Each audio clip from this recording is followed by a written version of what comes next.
Alright guys, I Gary ya daripada GCM Motor guys. Hari ini kita ada bawa masuk sebiji Harley Heritage Classics 107 punya model lah. So CC 1750.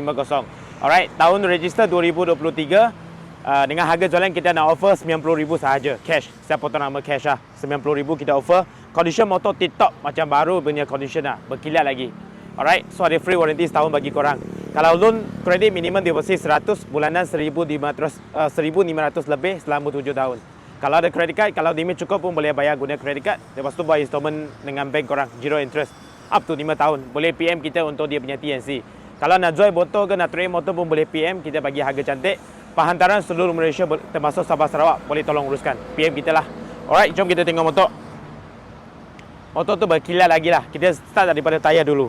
Tayar saiz depan 130 90/16. So pakai Michelin Commander 3 punya tayar, cruiser punya tayar. Masih ada around 70% lagi lah anggaran. Lepas tu model Heritage Classics ya. Okay, fender semua ada lining chrome, memang berkilat cantik lah. Fork pun warna hitam.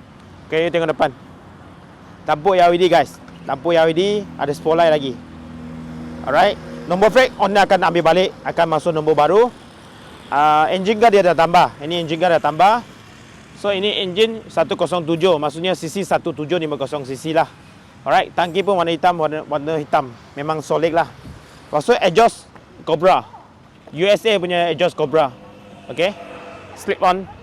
Kemudian tayar belakang pun masih ada around 70%. Michelin Power Commander 3 juga. Alright, Michelin Power Commander 3 juga.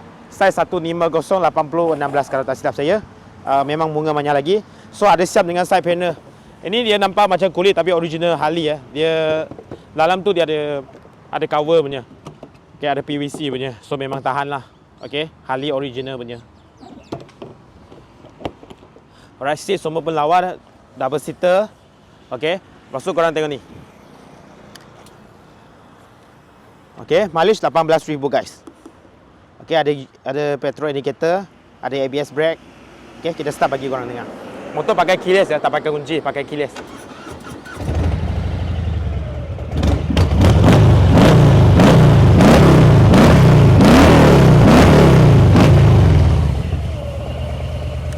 Okay, Harley punya sound memang best lah. Tahun 2000, register 2023, Harley Heritage Classics 107 punya model, CC 1750. Dengan harga jualan kita nak offer 90,000, free warranty setahun. Kalau kredit loan deposit 100, bulanan 1,500 lebih 7 tahun. Kalau ada credit card, kalau limit cukup, boleh bayar guna credit card. Buat 0% interest installment dengan bank korang. Up to 5 tahun installment. Alright, kalau nak jual motor ke nak trade motor pun boleh PM. Penghantaran seluruh Malaysia boleh tolong uruskan, termasuk Sabah Sarawak. Alright, see you guys next video. Bye bye.